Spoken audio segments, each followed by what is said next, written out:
Quiet on the set. Camera speed. Sound production, take one. Action!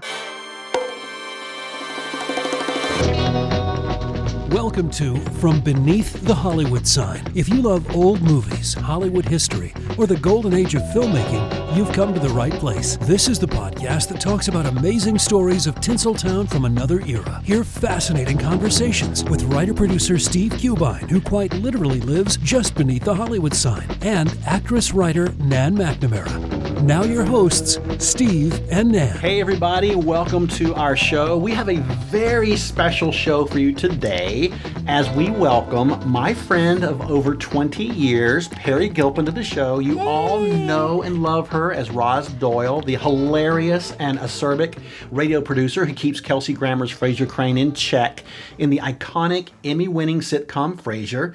She can currently be seen in the new Frasier series on Paramount Plus. Perry can also be seen in the upcoming film Shell, starring Elizabeth Moss and Kate Hudson.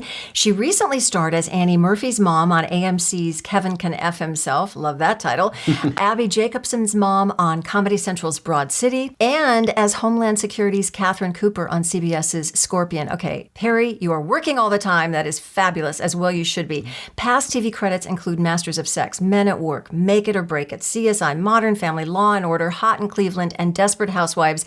Whoa, she's a real theater person. She has numerous theater credits. She studied drama at the University of Texas in Austin and at the British American Academy in London. And besides being an insanely talented actress, Perry's also a producer, a philanthropist, and a social justice warrior. She truly walks the walk and has been instrumental in raising funds and awareness for causes close to her heart, including breast cancer research.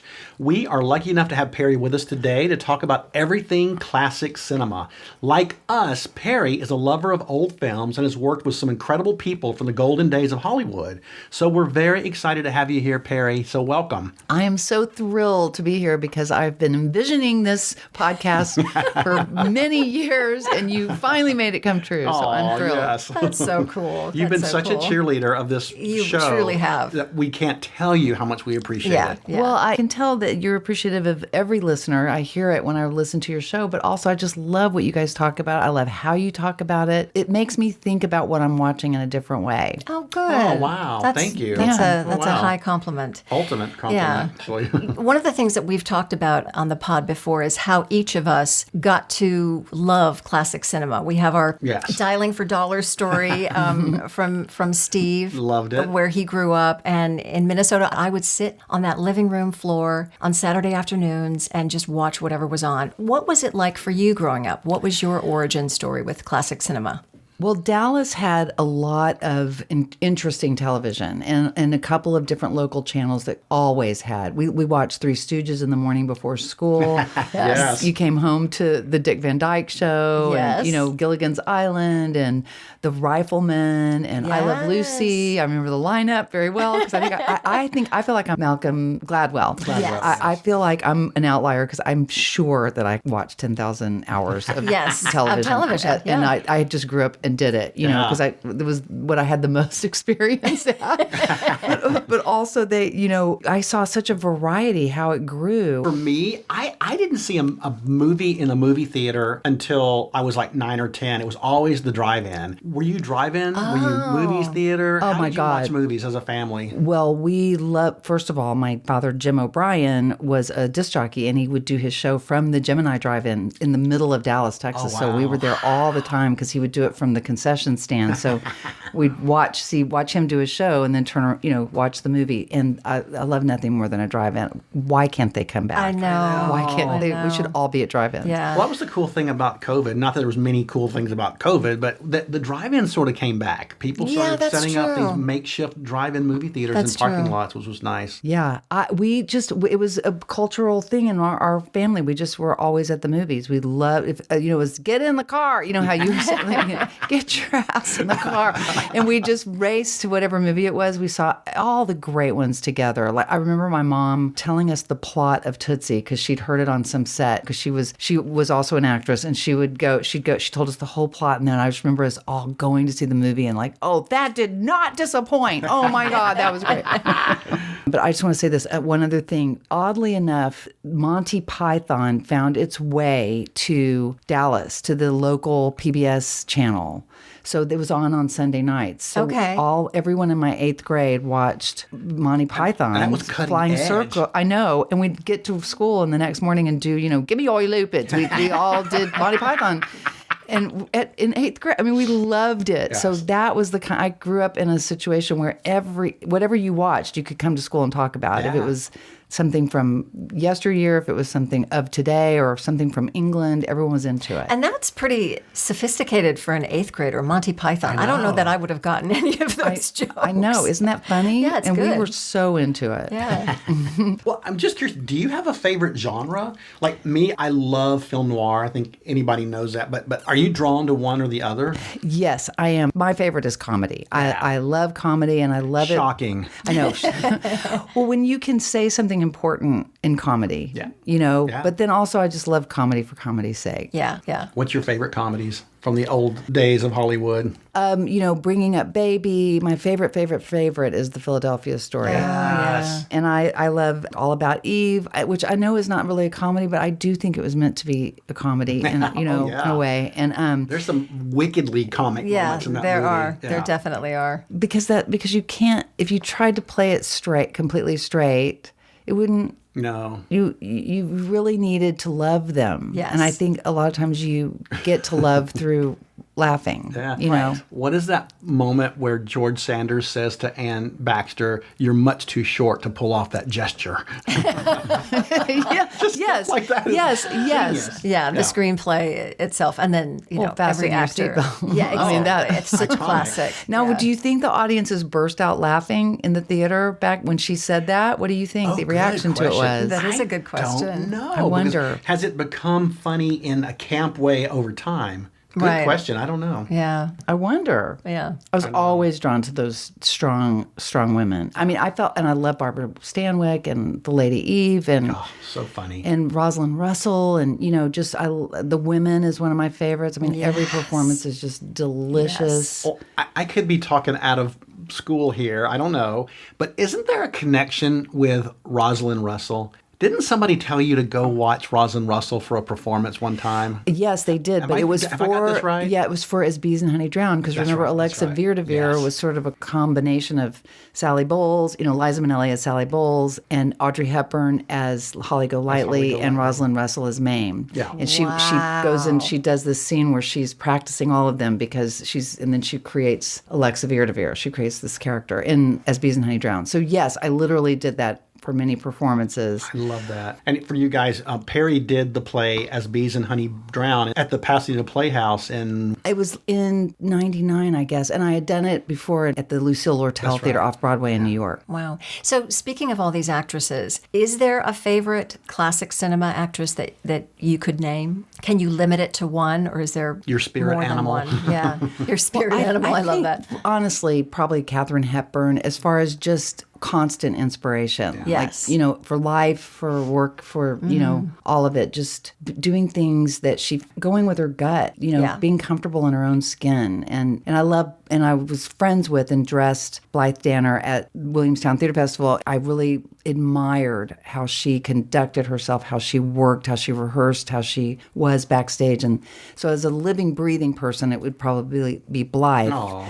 But overall, Katharine Hepburn, because I really feel like she could do everything. She could do She everything. really could. So could Blythe. But I mean, but you have so many examples, and she did that Yes. great interview where, she really, really, really was honest. That documentary that came out actually after she passed away, I think, or right as she passed away, Yeah. where she just really, really talked about the business and herself and how she felt about it all. And she worked up until practically the very, very end. So Yeah. that's also impressive that she could find a place for herself in Hollywood, because as we know, as we get older, it can be harder as women. Oh my gosh. Yeah. It can be, you definitely go through, what's the agent's lament? The peaks and valley of your career. Yeah, the ebbs and flows.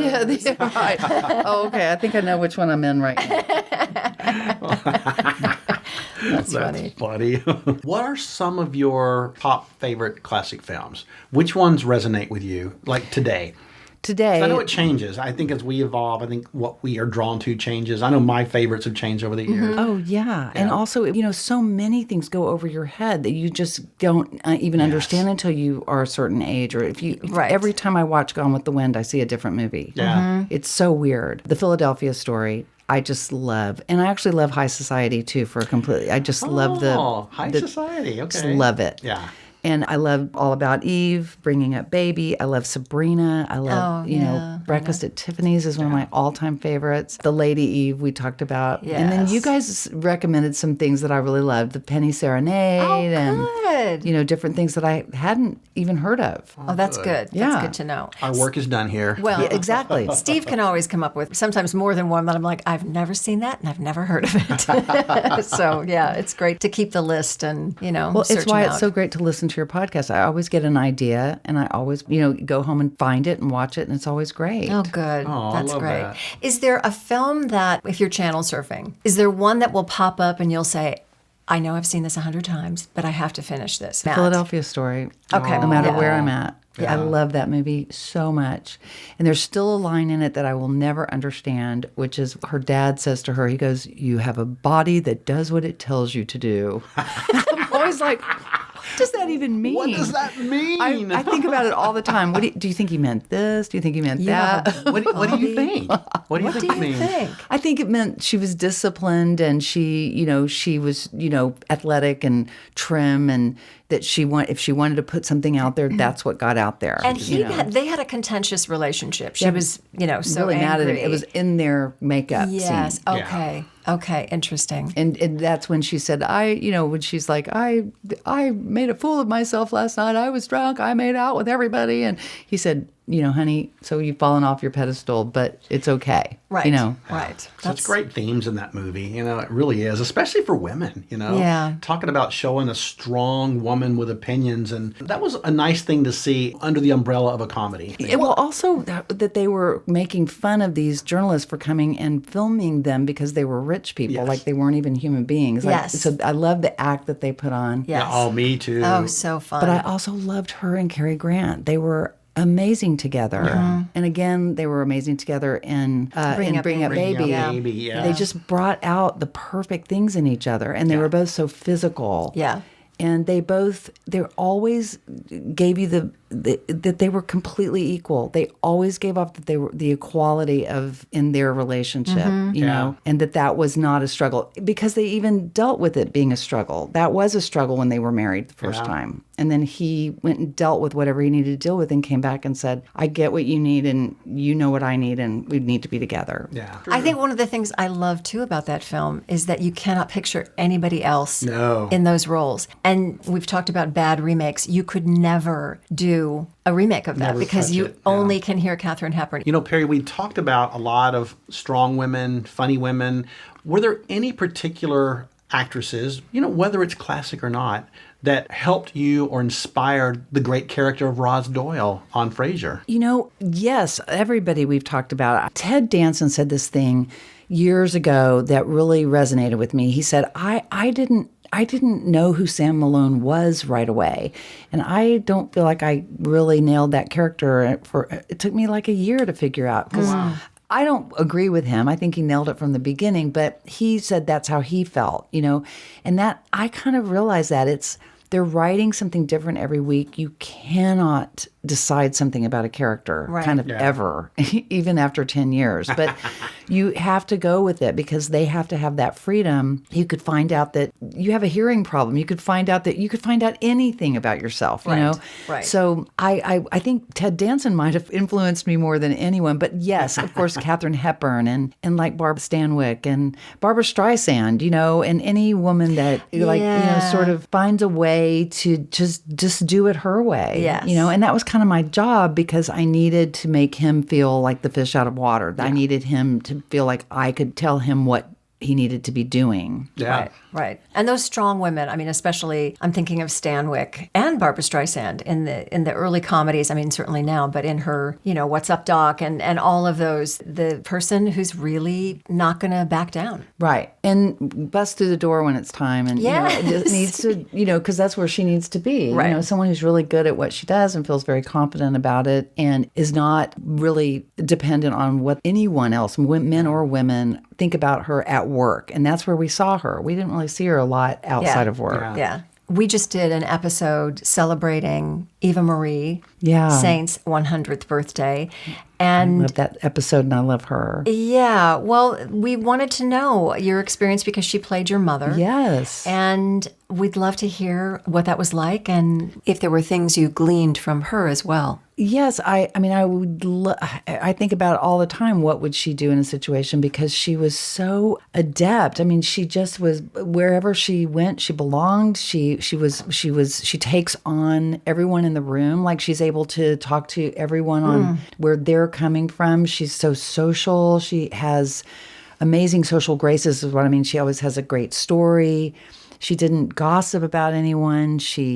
But she told great stories and laughed, and she just has that era of sociability, I guess, of being able to just connect with people in such a bright way and elegant. Perfect word for her. And she sort of did it at the Oscars a few years ago. Do you remember she was standing on the stage and she was just telling stories? So charming. And going from one thing to the other, and the audience was just sitting back, listening, laughing, going, It's like she just has a way of bringing everyone in. Well, it's interesting because I think we mentioned this on the podcast. When she did On the Waterfront, Elia Kazan gave her a hard time for being too social. Yes. And said that she was exerting all her energy. And by the end of the day, when they were doing close-ups, that she looked tired because she'd been too social. Oh. I think that's so interesting. Yeah. I love that she didn't listen to him. I do too. But a good thing maybe to point out, and then maybe she, but she could do that maybe off camera, but maybe when she's at work, she can take some time for herself so she preserves her energy. But she didn't do that at Frasier, and we were really glad. Yes. Because we had fun. We never did either. Sure you will. Yeah. We know, and we're, Perry, you and I are both great friends with the casting director of Frasier, Jeff Greenberg, probably one of the greatest casting directors ever. Hey, Jeff. Hi, Jeff. Hi, Jeff. But one thing that I loved about Jeff is he had such a love for Broadway, and he would bring in all these great Broadway guest stars. Jeff had a real affection for classic cinema, too, so he would always bring in classic cinema stars when he could as guest stars. And one that he did bring in that sadly passed away was the great James Earl Jones. What are your memories of working with him? Yeah. He was so much fun, and, he just brought all of his joy to work with him. And I mean, that means so much when people come and you get to meet them and you're not disappointed, you're overwhelmed with, love for them. And he was so great. There's so many stories I keep reading about that week. I guess he was on the set because he played a blind man. So he was on the set kind of practicing on a day when no one else was there and somebody saw someone moving on the set. And also I want to say, Kelsey and James Earl Jones did a play. They did Othello. James Earl Jones, I think Christopher Plummer was in it too. Wow. And he was just telling the story the other day, and he and James became very good friends. And I think he asked James to come do that. Oh. And I think he said, I was just about to ask him to come back. He's so fond of him. That was very evident on the set that they were friends. Yeah. But then also I went up to him, and my brother was a huge Star Wars fan, has the saber, had all the things, as many people do. And so he said, will you please, I have never, ever asked you for anything. Will you please get James Earl Jones to sign a Frasier script for me? Oh, a Frasier. I thought you were going to say he gave you a no. He just said a Frasier script. Thank God. No, yes. If you lived in L.A., I would have been asked to do that, I'm sure. And so I said, yes, of course. And so I went up to, I found him at a time, he was just talking to everybody on the set, sitting there. And I go, would you mind? My brother is the biggest fan of Darth Vader, Star Wars, and he goes, "Oh, how old is your brother?" And I go, 30. And he goes, "Yes, of course." And he would sign it in a way where he made sure you knew he wasn't the only person that played Darth Vader. It was I think he said the voice of Darth Vader. Yes, That's nice. okay. It's so him. Yes. But then he said, Perry, are you of Yugoslavian descent? And I go, I am. How did you know? And he goes, it's in the brow. I grew up in a place in Missouri where there were a lot of Yugoslavians. And I could see it. And I went, oh my God. And so I was telling that story, and David Hyde Pierce goes, and you're the only member of the cast who can speak as low as James Earl. And it's true. It's a very good impression, actually. Never thought a woman could do that. Well, it was very real. It was authentic to him. And Yes. he was so great. That's thrilling. Lois Smith was in that episode too. I love Lois love Smith. her too. She's a dream. Yeah. Yes. And I was so intimidated, and she could not have made me. I was so nervous to kind of go up with her, and she made it like I felt like I was working with my best friend. It was awesome. Oh, Yeah. God, I love her. Steve, I think it's time for this week's Hollywood Pop Quiz. Well, and the pop quiz question today, of course, it centers around our lovely guest, Perry. In season 1 of Frasier, Perry's character, Roz Doyle, in a now what I think is iconic monologue, tries to make Frasier feel better about his life by telling him the tragic story of an actress from the 1930s. Who was the actress? That is a great question. All right, we will be back with the answer to that and more with the sublime Perry Gilpin right after this. All right, Steve, Nan, and Perry will be right back. But first, another stop on the Hollywood tour. Perry shot all 11 seasons of Frasier, as well as the reboot currently running, on the famous Paramount Pictures Lot on Melrose Avenue in Hollywood. Now, that lot is huge. It's 65 acres and holds 30 sound stages. But one of the unique things about the lot isn't a building. It's a 4-foot deep pool. They call it their Blue Sky Tank. It's 58 yards by 65 yards wide. It holds 914,000 gallons of water. It costs about $30,000 to fill it each time. Their website says it can be turned into a beach, the open ocean, a mossy pond, even a giant reflecting pool. A number of films and TV shows have been shot in it, even The 10 Commandments. And get this, when it isn't filled with water, it actually doubles as a parking lot. Such a metaphor for Hollywood, huh? And now back to Steve, Nan, and their very special guest, Perry, from Beneath the Hollywood Sign. Welcome back, everybody. Before we get further into the life and career of our lovely Perry Gilpin, I want to give a shout out to the listener of the week. And this week we are giving a shout out to Birgit Badesky, and I hope I said that right because I am the king of mispronunciations. Birgit wrote us a really great email. She loves the show. She's been so supportive, and she wants us to do an episode on Thelma Todd. So, Birgit, we actually are planning a Thelma Todd episode, so stay tuned. Oh, good. Thank you so much for listening, Birgit. I think. Okay, so one of the things that we talk about a lot is encounters that we've had over the years, just living in Los Angeles. Random encounters. Random things. So I had a random encounter with Peter O'Toole, which was about the most thrilling thing in the world. Very brief. I left kind of trembling and like almost going to cry, and just, it was amazing. I want to hear, Steve, your Kirk and Ann Douglas story. And then, Perry, we would love to hear any of your encounters with the holy. Mine is short and sweet and probably a little creepy, but I did see Kirk and Ann Douglas at a supermarket in Beverly Hills, and so I quietly stalked them from aisle to aisle, watching every item they put in their basket. I was so intrigued by it. And Kirk, what were they? Kirk likes grapes. I'm just going to say that. Green or red? I think they were green. Okay. But I just love the fact that we live in L.A. and you can literally be walking around Lake Hollywood and there's Danny DeVito and Rhea Perlman or any random encounter with celebrities. Perry, do you have some great encounters with classic cinema? Fantastic encounter with Charles Nelson Riley at Kuhn's Hardware. Stop it! Are you serious? He was making fun of these cheese. You know how you would the cheese plate, you want to get a cover, and they had, I was like, for some reason looking for that. I had 2 of those and they were horrible. They looked like hardware cheese covers, and he was he would not stop. He made fun of them so mercilessly. But that was all they had. And he made me laugh. And every time I use those things, I think about him. And like who else? I don't know. I remember the time we were like at Spago, and it was our friend Cam, and we were taking his sister and brother to trying to find a movie star, right? Oh, so you And go to so Spago, we went to of course. Spago Yeah. back when it was on I've heard this story, Sunset. yes. And we're sitting there forever, and no one comes. Like people are there, but no celebrities. we're seeing people that we know are cool and Yeah. that work or that do different things, Sure. but they're not seeing the star that they need to Yes. see. So we're like, dang, what are we going to do?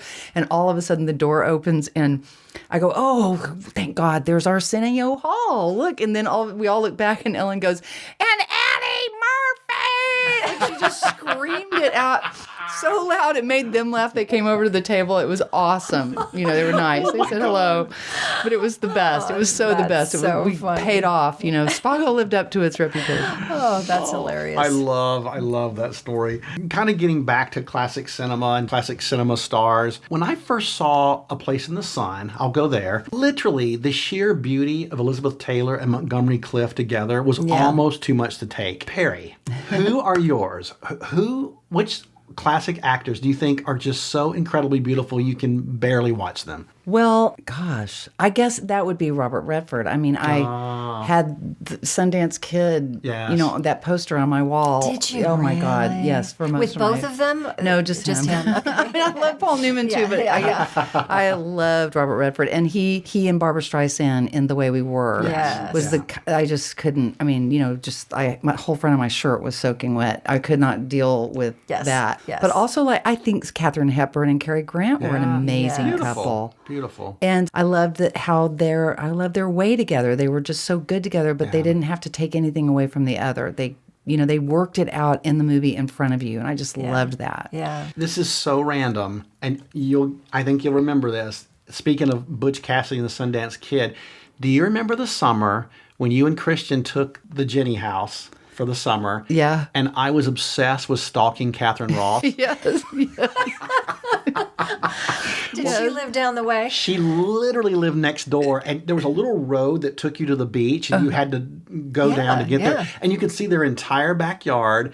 And I looked every single day. Did you ever see her? Well, the funny thing is, one day, Cam and I go to the beach, and there's Sam Elliott just walking along the beach. And I was But just no like, Catherine Ross. no Catherine. I was just like, I've got She's to probably see. trying to stay out of the sun. Exactly, because I That's had the it. biggest crush on her growing up. So the last day when we're leaving, we're walking back up, and I hear her voice, and I look in the backyard, and they had this enormous barbecue range. It was the size of like Montana. And literally, I just saw this little figure go behind it and sit down, and all I saw were her ankles through the range. I never saw her. All right. Well, you know what? Maybe if she's listening, we'd Come have on the a show. second guest. Yes, on our show. Because you brought up Penny Serenade, I thought Cary Grant and Irene Dunn also worked so beautifully together. Yes, I did too. There was he was just really he was a lovely person. Yeah. He shared the stage, I guess is what I'm trying to say. I think he did. But he knew when to take it too. Right. But he always seemed to treat women with great respect and dignity. Eva Marie had good things to say about working with him on North by Northwest, that he was very giving. When you see him react to that plane, that whole part of that, he's brilliant too, physically. Yeah, he is. Yeah, and he's easy on the eyes, as my mom likes to say. Yes, he is. So let's talk about the entertainment industry now. And, so many times you run into younger actors and actresses, or even just younger people in general, and they don't seem to necessarily have the history that we all do, for whatever reason. Why do you think it's important for those folks and people in general to know about classic film and the stars of that era? Yes. Does it matter? I think so. I think history always matters, no matter what the subject. It's always full of answers. Mm-hmm. And back in those days, or in the days of the golden era, those people knew their angles, they knew lighting, they knew the technical side of things, as well as they knew their part. That's how you survived. Yes. And I don't. I've been told that by a cinematographer who was trying to light me for Make It or Break It. I think he had done maybe Hello, Dolly. He'd done he'd been like a big film, doing a lot, and many, many others, but Yeah. that's the one he talked about the most. And he was really, he goes, you need to, Celeste Holm knew her lighting. She knew where to stand, and she So knew what did he need? What was he trying to tell you that you should know? that I should know more about that, because I was getting older, and we were on HD, and I was so used to, the film Yes. of Frasier, Right. you didn't really have close-ups, and we didn't use marks, so I really didn't even know how to use.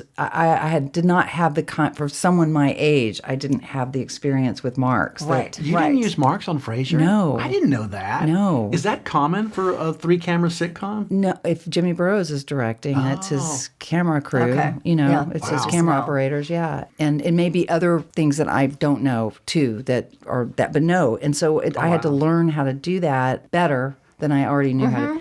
And I mean, you'd hit your mark because you knew, so many of my scenes were in the radio station, so there were really only limited places you could go. It wasn't Right. so I think that reading, and that's what I always tell young people or their parents who I talk to, their kids want to get into it. I always say, read all the biographies you can, read all the autobiographies you can, Yes. get subscriptions to the trades. Look at it's a business. It's a business first. And yes, it's art, but this is where art meets business. Yeah. Yeah. Oh, good yeah. advice. And I think that classic films continue to influence films and television that are being made now. And so if you're watching something and you have no idea of what the reference point, the starting point was, Then you're not educated in your field. yes, Yeah. You just exactly. aren't, Yeah.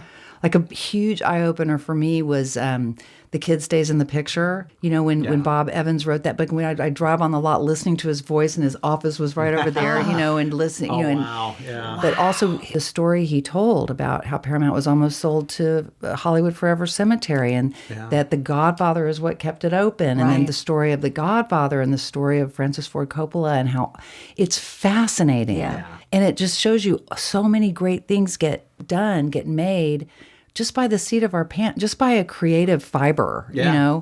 And then when someone can actually go back and talk about what drove them, even if it's in hindsight, and even if it's not exactly everything, just to hear that these things happen from sheer will. Yes.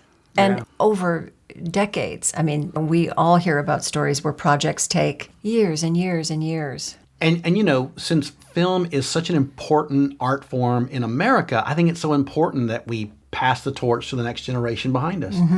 Amen. How do you think, and you've sort of touched on this, Perry, but how does your love of classic cinema influence your work today? Well, I mean, one actress that I always look to is Betty White. I mean, she could make. She was such an original and had such an amazing combination of talents, and mainly those dimples and that smile and that sunny outlook. I just really admire people with those dispositions. Yes. I think another person I love is Doris Day. I can watch Please Don't Eat the Daisies. Every day. We just talked about it on our podcast. I heard it. Obsessed with Doris Day. It's such a good movie because, I love. There's this one line. There's several lines, but there's one line where she says, "Oh, when we go to those parties, no one wants to talk to a housewife." And he goes, "Oh, you're so much more than a housewife." And she's hugging him, and the shot's on her, and she goes, "So is every other housewife." And there's another, sweet. to have someone stick up for you like that. And there's another time where this kid comes in, he sees a woman standing there, and he goes, "What are you, a man or a woman?" And this woman goes, "I'm a veterinarian, a little of both." And I'm like, I love you for putting all this great stuff in that is just fantastic. That's great. Yeah. And it was just all about daily life, and they get in a big fight, and then they make up, and it must have been so helpful to people in those days to see that in a movie. Yeah. Yes. Especially this Technicolor thing where everything seems perfect. Yeah, it's not so much. And Doris Day's, certainly her singing voice, but Doris Day's speaking voice, it's like butter. It's just so, I could listen to her, I know. over and over. Me too. What's your favorite Doris Day movie?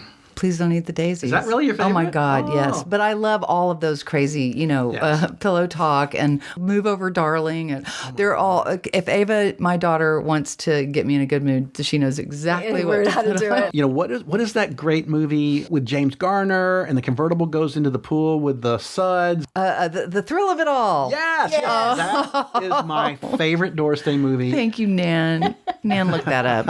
We took a break and Nan looked that up. We'll be cutting that out. We don't want emails. Sometimes you can't remember. I know. I have brain sometimes. farts all the time. I'm sitting right here. Yeah. While we're on Doris Day, I just have to bring up The Man Who Knew Too Much. First of all, there's a line that Lindsay loves from that film that I used to have taped up here on my shelf, which was A lovely coda to conclude a dramatic evening. a lovely coda to conclude a dramatic evening. And it was when she sang, Que sera. She was like screaming it at the top of her lungs because she's trying to get her son to hear. Yeah. But she says she hated that song. She I'm has said sure. she I didn't. read that. Yeah, Yeah. She, She not had to hate sing it so much. Yeah, and it's also not a very but it said something like I remember my grandmother humming it and singing it while she was ironing and really? and she actually used it as a phrase. Que sera, Sera, yep. It What will be, will be. They it is what it is what we say now, right? Yeah. That's right. Well, I have a question, Perry. You're back on the new Frasier. Yay. What is it like to crawl back into the skin of Roz Doyle? What was that experience like? Yes. So I was very nervous about it, and it was just immediate, especially I look at Kelsey and I just go right into it. He's so amazing, and he made it such a wonderful experience going back. And he does that for everyone. I feel like he's like a host, on his shows. He just wants everyone to have a good time, and he believes it should be fun. And I know that sounds trite, or it could sound like, what does that mean? But he knows it's going to be better if everyone's having a good time. Yes. And he just sets a tone where people can do their own process and be free to try what they want. The actors have great relationships with the writers. The directors have a great relationship with the writers and the actors. He just finds all the bridges you need so that you feel and you can do your best. Yeah, that's great. And it's really to be back in that environment is wonderful. Yeah. And you're so good on the show. You are You're so good. So good. I'm so excited for season 2. Can you give us any hints? The first 2 episodes dropped September 19th. 2 were on CBS and then also on Paramount Plus. Oh, good. And then they'll drop one every week after that until December. So there's 10 episodes. Great. And Do you and Frasier finally get together? I don't know. I can't remember.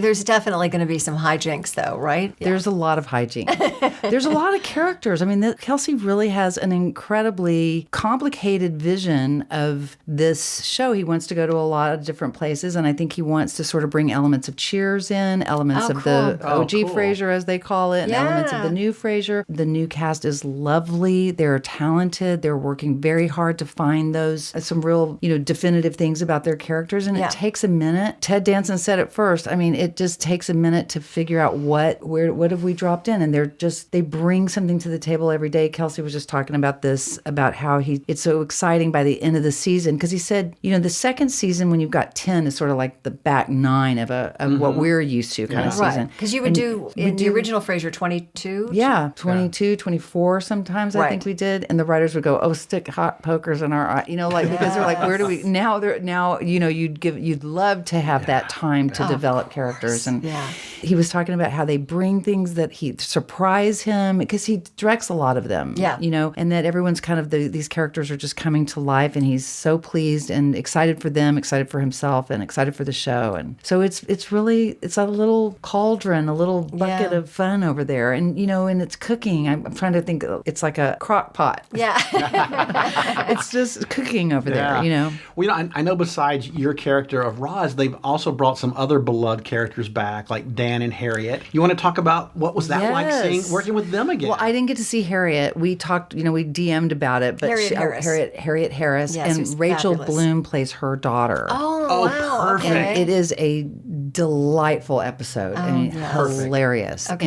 And Rachel actually moderated a Q&A the other night, and she really knows the show well and loves Frasier, and she's talked about that a lot. So she and Harriet as mother and daughter is brilliant. I'll bet. I bet. And what a great combo. Dan Butler and Edward Hibbert came back, and I got to work with them, and that was a very, very beautiful, fun, and like out-of-body experience. Well, I was just thinking about that for you. It must be so strange to look around in 2024 and it's, the same people, but yet it's different. I mean, how do you reconcile all that? Well, somebody said it to me perfectly. It's like the set's the same, the place is the same, it's the same show, but you're different. And that's true. So you're trying to reconcile something, and then you just go, why do I need? Roz is my age. This is Roz at this age. Yes. This is what's going on in her life, and we can laugh at anyone at any age. And we can watch what they do and care. About people at any age. Does that sound like I'm begging? You can. You can. You really can. Love me. Love me. Please. Oh my God, that's great. So TCM airs a lot of different films all the way up to even the 80s, because guess what, people? That was like 40 years Don't even ago, say right? it. Calling those films modern classics. Do you have a favorite modern classic? Oh, yes. Sense and Sensibility, the Emma Thompson one with Kate Winslet. And we have it on a loop. It's just on at all times. Yes. And my kids are like, oh, there's a bit of sky. Let us chase it. Like they've been doing it since they were 3. They just love it. They have a little British accent. Yeah, now. they do the whole accent. Remember when they used to do The Sound of Music? Oh, and The Sound of Music. I walked in the door. Ava I'm telling you, she was 2.5. She wasn't even 3, and she sang "The Hills Are Alive." Sat on the sofa and sang this whole thing, word for word. It was that got us. We used to go over and literally Stella and Ava would reenact the entire goodnight, scene. It was genius. That's so sweet. When I hear people talk about kids and screens, oh my gosh, they do the statistics. I'm like, I think guilty, because I think I watch TV and movie screens as much as anyone. I think that's very different than a game or what is it? Candy coated, whatever those apps. What is that? Candy thing? Crush. Candy Crush. That's it, yeah. Well, this has just been so much fun. I wish we could all now go into a screening room and just sit down and with a big thing of popcorn and watch you the thrill pick of out it all. one and you pick out one and I'll pick out one and Lindsay, you get to pick out one too. And we'll just watch movies all day. Favorite line from any movie is, "That's corn cob from Tootsie." Oh, yes.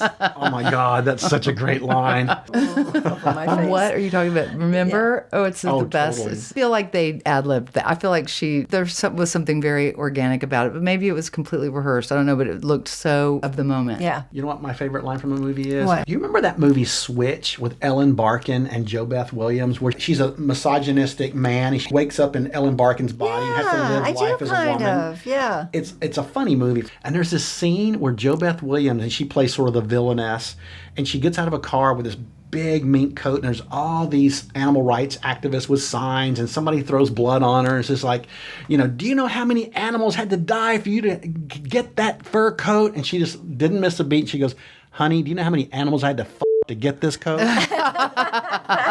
Favorite line of a movie ever. That's very funny. Which we'll probably have to cut. But. No, please keep funny. that. That's very funny. I was just thinking of the importance of being earnest. And there's a line that Gwendolyn has to Earnest where she says, he's taking off, going somewhere, and he says, will you wait for me? And she says, if you're not too long, I'll wait for you for the rest of my life. Yes. It's so good. It's so good. So good. So, I think I paraphrased it. No, I think that's it. I mean, they say that anybody that does that play, you have to just give up laughs. You can't hold for all the laughs because they'll laugh at every And you have to line. play it. Well, you're the comic genius. No, I'm Don't not. you think you have to play that just completely seriously? The most serious. I think he even has the subtitle of the play is A Trivial Comedy for Serious People. Yes, you can't. You're not. Yeah. Yes, but the thing is you can't hold. You have to you have to just run over the laughing sometimes because Or it'll be an 8-hour play. Right. yeah, and you couldn't follow it. Yeah. just to get the story out. Yeah, you got to get the story going. You got to keep it moving. I did a reading of it at the Taper to raise money for the Kirk Douglas Theater, and did? Kirk Douglas came on stage and introduced us. Oh my how gosh. And Brian Bedford played the Played Lady butler. Bracknell? Oh, okay. John played Lady Bracknell. John Mahoney. It was the cast of Frasier. Yes. my God. He was Hysterical. hilarious. Yeah, it's such a good play. Okay, did you play Gwendolyn? I played Gwendolyn. Oh, yeah, Of course you did. Played Who the- did Jane play? The other one. Cecily. Cecily. That makes sense. Yeah. Perry Gilpin, thank you so much for spending this time with us. And we are so excited to watch you in season 2 of Frasier.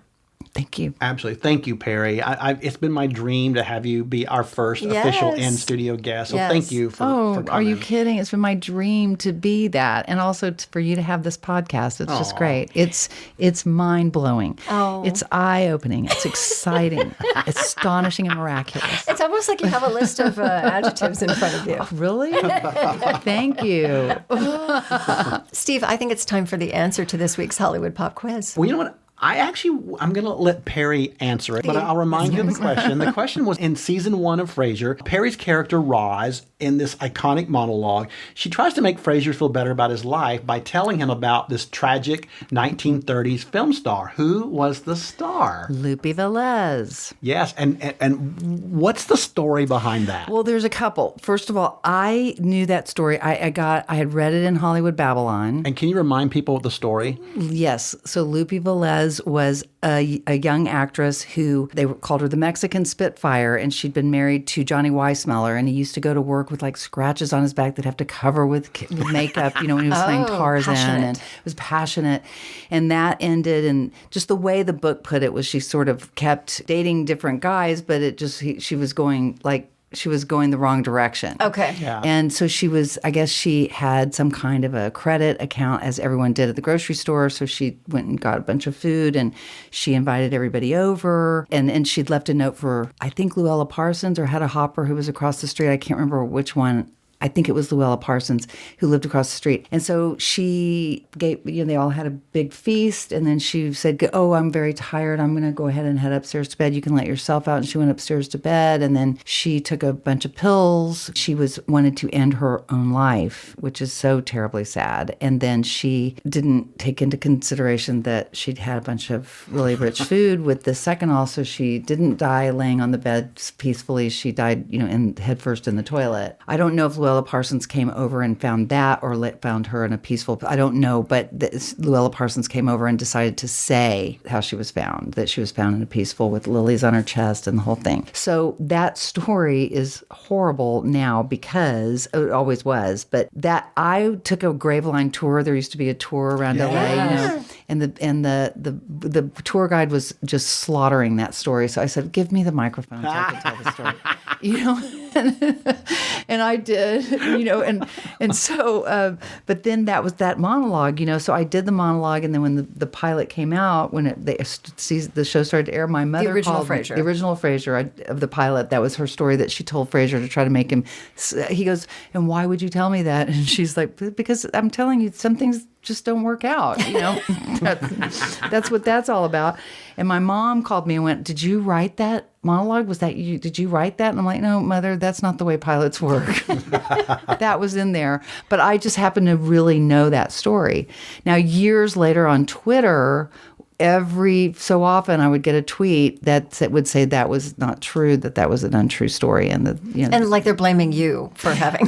Well, they weren't blaming me. They were just sort of notifying me that was kind of an urban legend story, But Who really knows? no, and I have a picture of her. David Lee gave me a picture of Lupe Velez, signed to me, saying, and it's beautiful. It has a very important place in my home. I always see that in your house. The Lupe Velez photo, yes. I love that. We often say in these stories that we tell that have a tragic ending, the only people that really know the truth can't tell us what the truth is, because they're no longer here. So, Yeah. well, on that cheery note, Well, and that's the reason why it's really important to know our history. Yes, absolutely. Because sometimes we think things are true that aren't. Sometimes we just don't know. Right. And it's always good to know how people fared in this business, how they treated it, how the business treated them, so that you know what especially if you want to be in it. Yeah. Yes. And what's that expression? Don't let truth get in the way of a good story. That's right. All right. Well, we thank you for spending this time with us, everyone. Thanks for listening. We would love it if you would give us a 5-star review and if you would follow us on social media. Our handle is @FromBeneathTheHollywood and you can find us on Instagram, Facebook, and you can watch the podcast on YouTube. And we'd love to hear from you. So please keep those emails coming. We love them. You can reach us at info@FromBeneathTheHollywoodSign.com. And don't forget to watch Perry Gilpin on season 2 of Frasier, Paramount Plus, and CBS. That's this week's View. From Beneath the Hollywood Sign. You've been listening to From Beneath the Hollywood Sign with Steve Cubine and Ann McNamara, the podcast that celebrates amazing stories of Tinseltown from its golden era. Join us next week for another episode and learn something else about Hollywood you probably never knew. Take a moment and give us a 5-star rating and a positive review, and tell your friends about us too. It'll help grow the podcast. Visit Steve's website at FromBeneathTheHollywoodSign.com. The executive producers are Steve Cubine and Nan McNamara. Executive producer and post-production supervisor Lindsay Schnebley. Associate producer and researcher John Price Ritchie. This podcast is part of the Airwave Media Podcast Network. Visit airwavemedia.com to listen and subscribe to their other fine shows like The Box of Oddities and The Shallow End with Schnebley and Toth. Copyright 2024, all rights reserved. That's a wrap.